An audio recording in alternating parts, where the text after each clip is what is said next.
Flipadelphia. Flipadelphia. He's Samuel Spiegelman. I'm Jared Roser. This is Louisiana versus all y'all's Recruit That Boot. It is officially flip season in Dat Boot, where we're watching some top prospects around the state who are making new college decisions, some who have new options, but maybe are staying put with their current commitments, and others to maybe watch here over the next couple of weeks as the early signing period fast approaches. We'll talk about all of that, as well as trying to weave a little bit of playoff action in here. We're 1 week into the Louisiana high school playoffs, some great second round matchups on deck here for this Friday. Just an awful lot going on. I had a chance to talk with Sam on the radio out there, ESPN Southwest Louisiana, 103.7 in Lafayette and 104.1 in Lake Charles. So folks that want to hear some more specific stuff to that area, as well as some LSU talk, as that market's kind of flagship station for LSU coverage. You can check that out as well. But Sam, it was great to hear you yesterday. It's good to see you today. How are we doing this week? Yeah, for the second time in a row, super devout listeners who caught us on ESPN are listening to Recruit That Boot know that you have only called me Samuel back-to-back days for the first time since 2013. But of course, that's for the record books. That's for my own personal feelings. I'm doing great. We're recording early on a Wednesday for the third week in a row.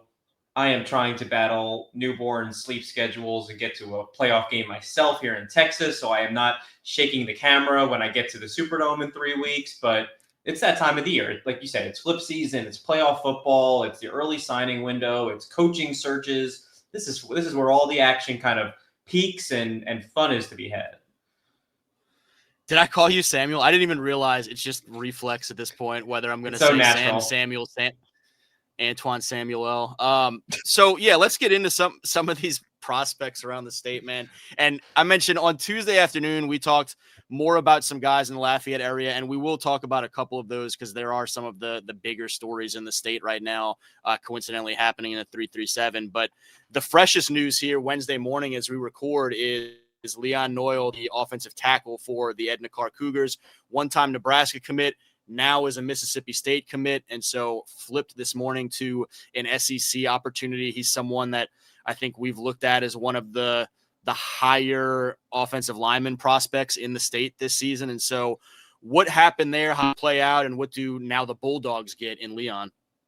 Yeah, I'm really intrigued by Leon Noyle, especially going to Mississippi State. I think that Phil Loadholt is a fantastic developer of offensive linemen. We saw what he did at Colorado, and now he's back at Mississippi State, where you have the ability to recruit players like Leon who are dripping with potential. Just need the coaching and the time in the weight room to get there. But we've seen he's been a stalwart on that Edna Carr offensive line for the last 2 or 3 years. And nobody gets better pass protection and gets bigger running holes than those Carr Cougars. He committed to Nebraska over the summer, over these Mississippi State Bulldogs, as well as Baylor. I think it was a hard decision for him, and that Nebraska official visit left him with a very good feeling in his mouth about the future in Lincoln. But over the last few weeks, Jeff Lebby has joined Phil Loadholt in recruiting Leon. He and his teammate Zion Wesley made their way to Starkville a little bit earlier this month. Nebraska tried to get him not to take that visit. They really are intrigued by Leon. He went anyway, kind of rekindled that fire for the Bulldogs. Not surprised that, not too shortly after, he locked in his spot with Mississippi State. He's really excited about his future in Starkville.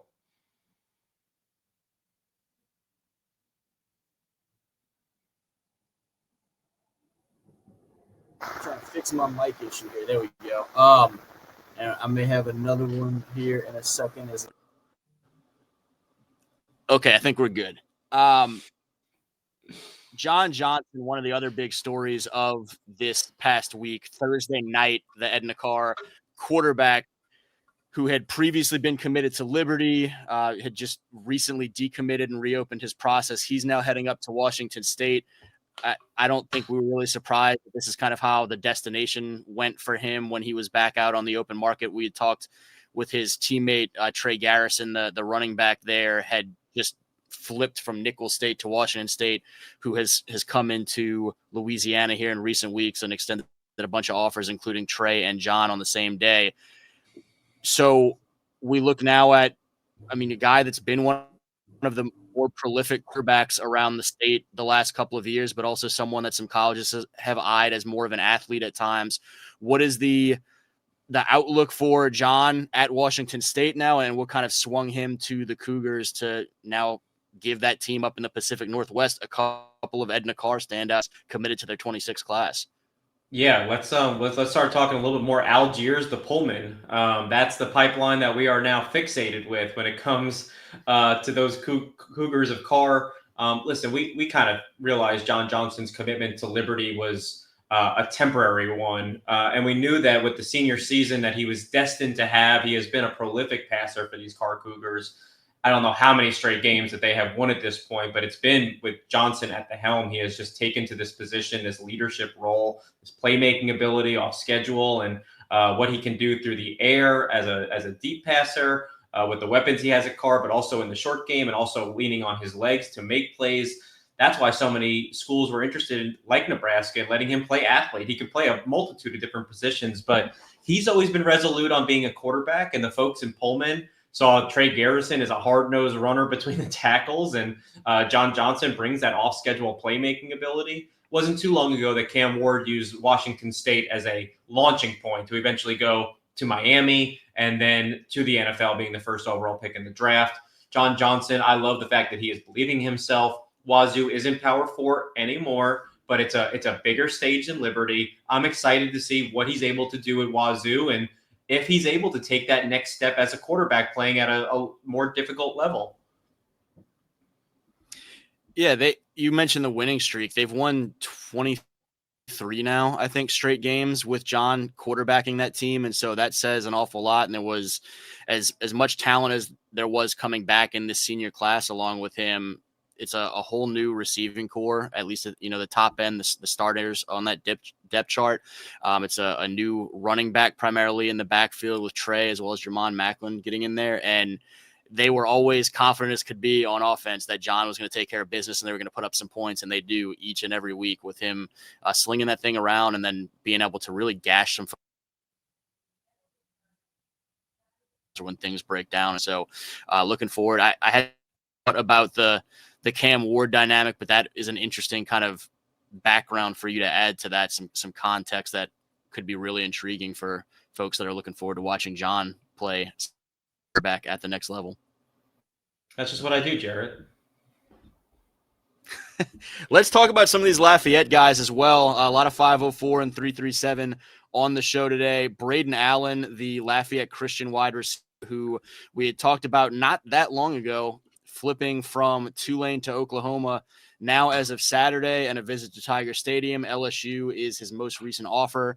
Had a chance to visit with Braden a little bit at practice on Monday, and he said, yeah, I'm 1,000% committed to Oklahoma. It was definitely something heavy for me to think about these last couple of days because LSU was a dream school growing up, but nothing has changed for him and his family, he says, about just their commitment to Oklahoma and liking the opportunity that's there, the plan that's there, and so on and so forth. So I think you and I both agree that we believe that is true sentiment there. That's not recruiting posturing, and that he will be a Sooner at the moment, it appears. What went into this LSU offer, and also how big is it for the Sooners to be able to keep a hold of a Louisiana guy when LSU comes calling late?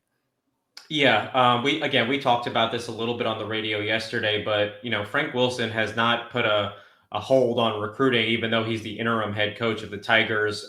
Instead, they have just kind of dug deeper into their deep, talented state of Louisiana to find new targets at key positions. We know they've circled back to guys like defensive lineman Dylan Berryman, who also decommitted from Texas, we spoke about. And they've extended an offer to Braden Allen, who was in Tiger Stadium at the same time that Oklahoma was knocking off Alabama in Tuscaloosa. I think that offer, like you said, it meant a lot. Most kids in Louisiana want to play for the Tigers if everything lines up. It's usually the school that they grew up rooting for, or at least saw themselves eventually making plays for in Tiger Stadium. We know that in Braden's specific situation, it was not just a late offer from Oklahoma, but Emmett Jones had a long-standing relationship with the Allen family. LSU has also had a long-standing relationship with Braden. They signed his brother out of high school a couple of years ago from LCA. They've kept him warm and finally offered now that Frank Wilson was the interim coach.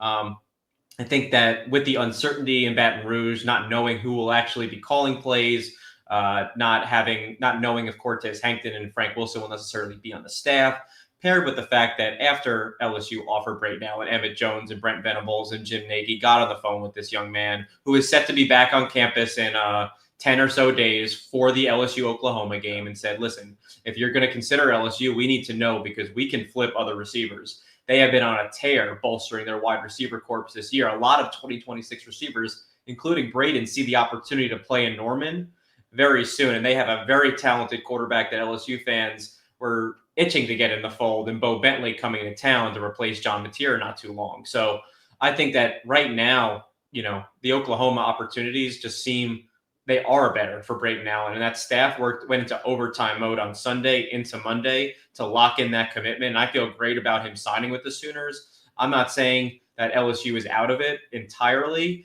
but they're going to need a coach in place, and they're going to have to get a full throttle push if they want to keep pace with Oklahoma down the stretch here. Do you see LSU now, if Braden is indeed Oklahoma bound, pivoting to potentially a Trez Davis or one of these other guys in state? This is a receiver class we've talked about as much as any other position group for LSU during this recruiting cycle, and for probably Louisiana's recruiting class as a whole. And we've looked at them aiming to maybe sign 4 guys, even push it to 5 if they could get him at points here. Right now, they still have Jabari Mack. They still have Kenny Darby. They've added Kervin Johnson from Tioga recently. And so I think we clearly see with a Braden Allen offer that would love to add at least one more.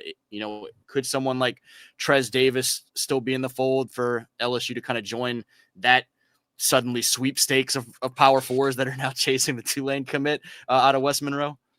Yeah. Before the season started, we kind of figured that LSU would be on the hunt for a replacement for Ja'Kai Anderson, who flipped to SMU.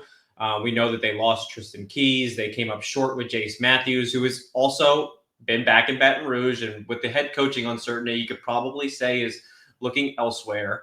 But Roderick Tizino has not been to campus. All accounts that I have him fully locked in with the Trojans. So the answer is, when will they offer Trez Davis? Obviously he is committed to John Sumrall in this Tulane Green Wave. Sumrall has been linked to the Auburn job. He's been linked to the Ole Miss job should Kiffin leave. I think it's a situation that is extremely open to whatever happens next. I know that it's looking very unlikely that he sticks with Tulane. He was supposed to be back on campus this past weekend. Instead was taking an official visit out in Seattle, visiting the Huskies. The Huskies are swinging away here. Houston is swinging away here. They're at risk of losing Jaden Warren to the Aggies, and they're trying to dip back into West Monroe to add Trez Davis to the fold, and they're in a great spot. I'm told Arkansas is also in line to potentially get Davis on campus next weekend before signing day.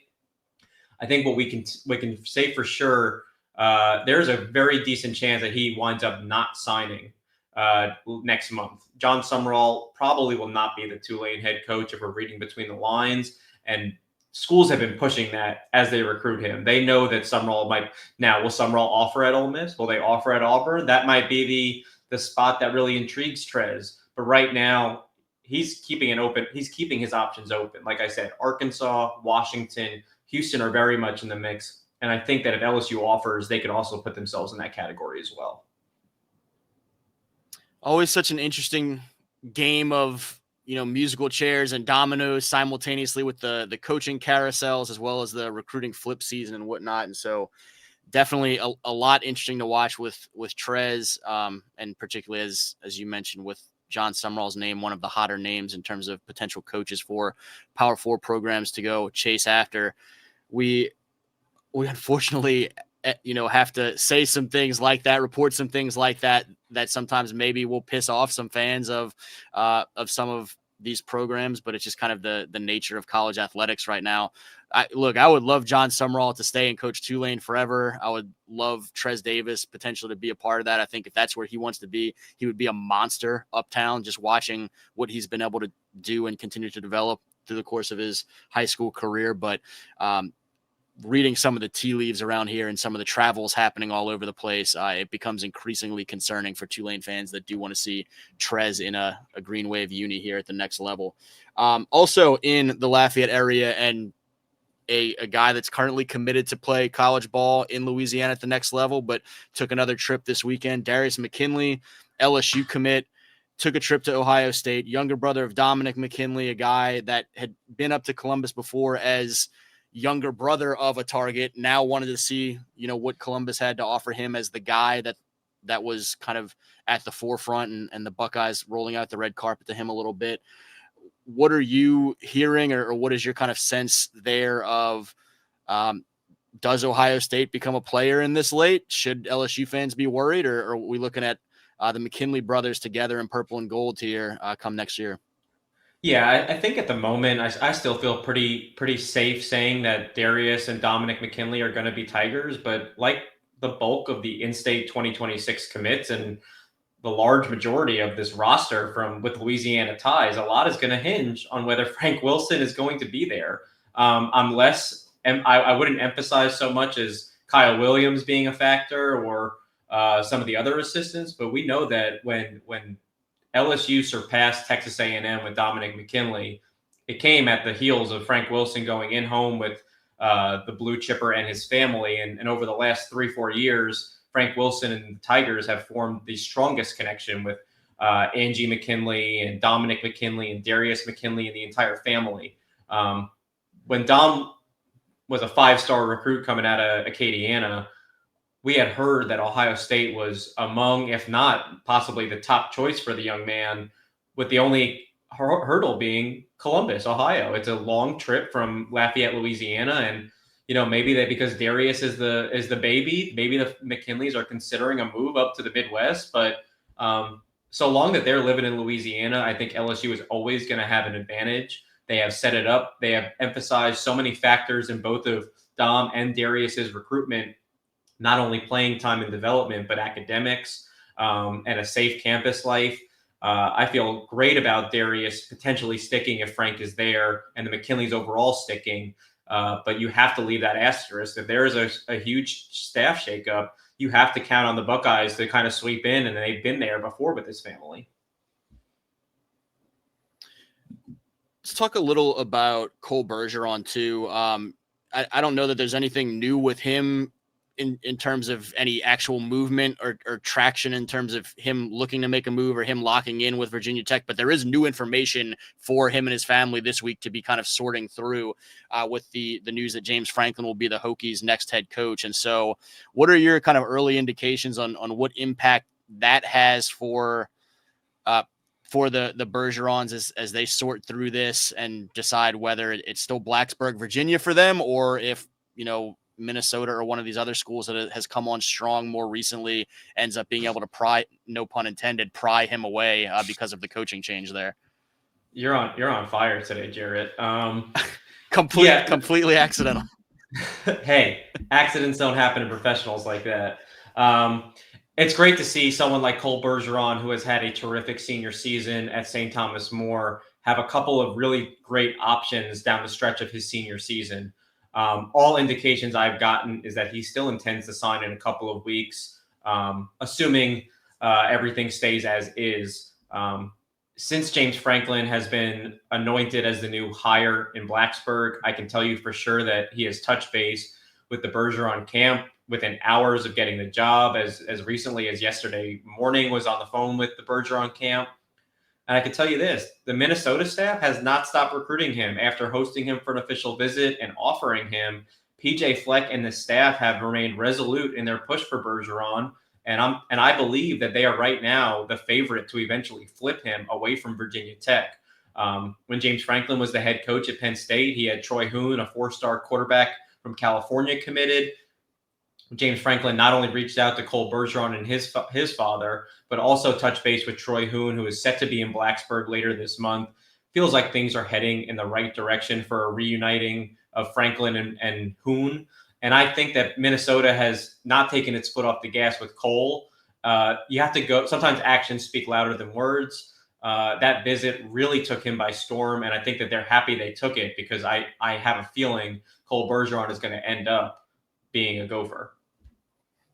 Okay. Look at Minnesota dipping down into the boot. They got Xavier Ford last year. They have a little bit of history years back of a couple Louisiana guys, but if they ended up with two of the, a top 5 or 6 or whatever it was running back in Louisiana a year ago, and now, arguably a top quarterback coming out of Louisiana this year, it'd be a very interesting. We talked about that Algiers to Pullman pipeline. How about, the 337 up there to Minnesota and the Twin Cities?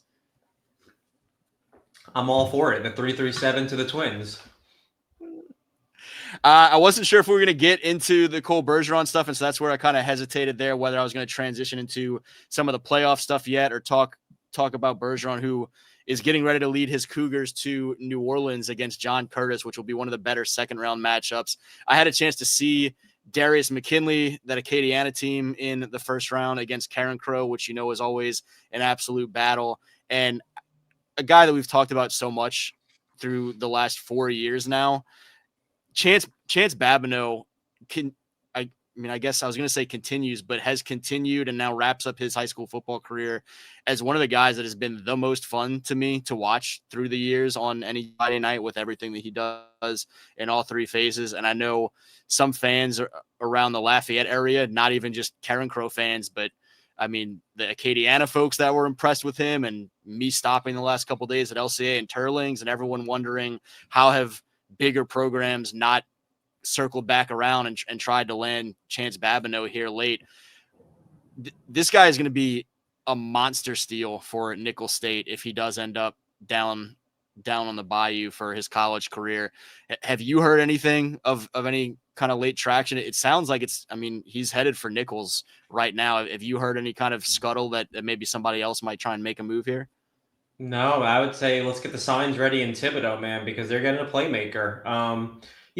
I don't mean to diminish Nicholls State, because I have said on this show for time and time again, what they do is recruit the best high school football athletes in the state of Louisiana, and they've done that for a very long time. Don't make me circle back to Chase Forcade, having said who was there over offers from my alma mater in the Big Ten. So let's put it this way. I think that if this was 10 years ago, and Chance Babineau is having the senior season that he's having, there is no doubt in my mind that potentially he is winding up at Tulane or UL or Louisiana Tech, potentially even Tulane, depending on who, with which staff and what they viewed him as. He's a fantastic high school football player, but the way that NIL and transfer portal looms largest, it just becomes a fact that his skill set is not so unique that they could not find him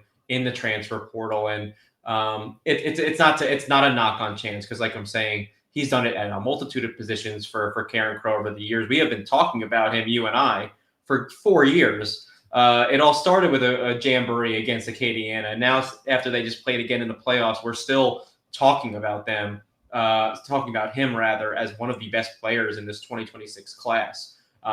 I don't mind that he doesn't have a exact position. He's a little bit of a project. That's the kind of kid that I'm betting on 10 out of 10 times.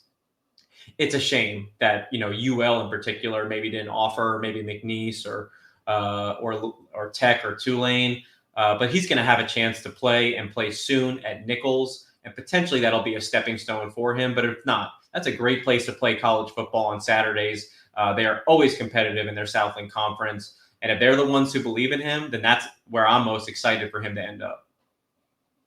Facts. That's a program that you mentioned. They've recruited the hell out of the state of Louisiana, and so I will always have a ton of love for Nicholls State and the way that they've gone about their business. The last several years, going back to Coach Rebo revitalizing that program at the helm, and now Coach Rabacki taking over and still trying to kind of carry that process forward. And with everything you're talking about of the versatility to his game that could make him a little bit more of a project at the next level to figure out exactly where that fit is, that may be a great opportunity for him, more so than potentially going someplace bigger and getting lost in the shuffle a little bit, where we see some guys every year who are those versatile pieces, and then they get to a bigger program and suddenly they get lost because they're not great at any one thing yet, and that depth chart is developing so rapidly at the higher levels. But will be interesting to watch because, again, Chance has been one of the more fun and enjoyable prospects to watch at the high school level coming through Louisiana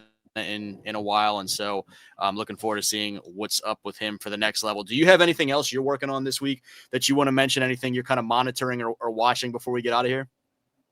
I am always working, Jarrett. It never stops. I told you I know, between but Louisiana specific.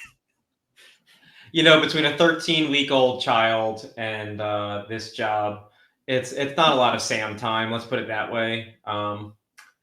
But yeah, no, I'm keeping my eyes on the playoffs. I'm excited. Obviously, there has been some buzz around the LSU commits. Lamar Brown was back in Baton Rouge over the weekend and gave a pretty compelling endorsement of Frank Wilson and his commitment to the Tigers. I'm expecting to see him back in Baton Rouge this weekend.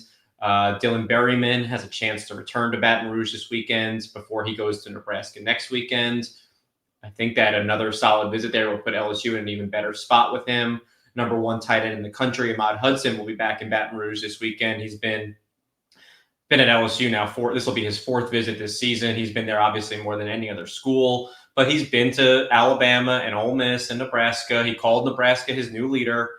So getting back to Baton Rouge will obviously loom incredibly large. We know that Albert Simeon, the number one interior offensive lineman in the country, was back last weekend, and he still had positive things to say about this staff and this program, which, if you're an LSU fan and you're stressing over the coach, you have to know that, much like we talked about with Braden, there's always a really good shot to recruit this state if you do it right. So these elite 2027s like Ahmad Hudson and Albert Simeon and Easton Royal, who will be in Oregon this weekend, you're going to be in a good spot as long as you don't completely botch this hire. So that's what I'm paying attention to. We'll keep our eyes on Cole Bergeron. I think his focus is on the playoffs at this point, but wouldn't be surprised if a decision came pretty soon. The 26 class, when you can have, despite all of the turmoil happening right now, have guys like Lamar Brown and Rich Anderson and Aiden Hall and company be as emphatic about their commitment through some of that transition, I think that is huge, obviously, both for keeping this year's class intact. That is, thankfully, particularly, thankfully for us in general, loving to see some Louisiana guys playing in Baton Rouge to the next level. But for this year in particular, when you're having to deal with this, thankfully for LSU, that it is a Louisiana heavy class to be able to lean on some of those guys that have grown up wanting to play for the LSU Tigers. I think it sends a great message too when you hear from Lamar and company for the Ahmad Hudsons and Easton Royals and Albert Simeons of the world out there that are kind of starting to take more center stage in their recruiting processes to see, there's a lot of stuff going on in Baton Rouge right now. But if Lamar Brown and Rich Anderson are happy with what's going on and confident enough in this future, then, who am I to kind of question some of that? So it'll be fun to watch for sure. And just throwing this in at the end, not that they are throw-ins, but Bryson Martinez, the touted offensive tackle from East Ascension, will be taking his official visit to Austin this weekend. They've emerged as the biggest threat to LSU, but much like a lot of these other in-state commits, wait and see. Have to see who the coach is and who that O-line coach is going to be and whether Frank will be on that staff. We know that Joe Sloan had a big role in that recruitment, now out the door. And there's been a lot of buzz about Big Rich and Aiden Hall potentially making a trip out to Texas either this weekend or next. All of my sources in Algiers say no.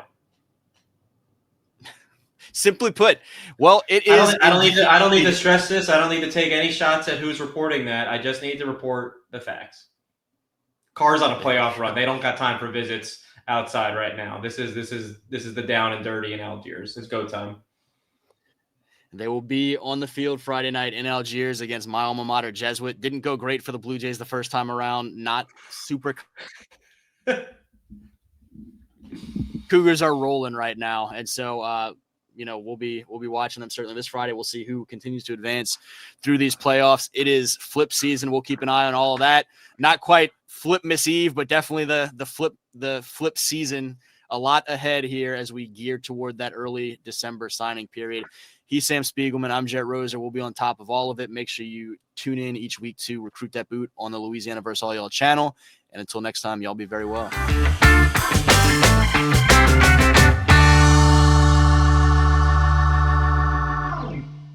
I'm going to go put up my Flipmas lights, actually.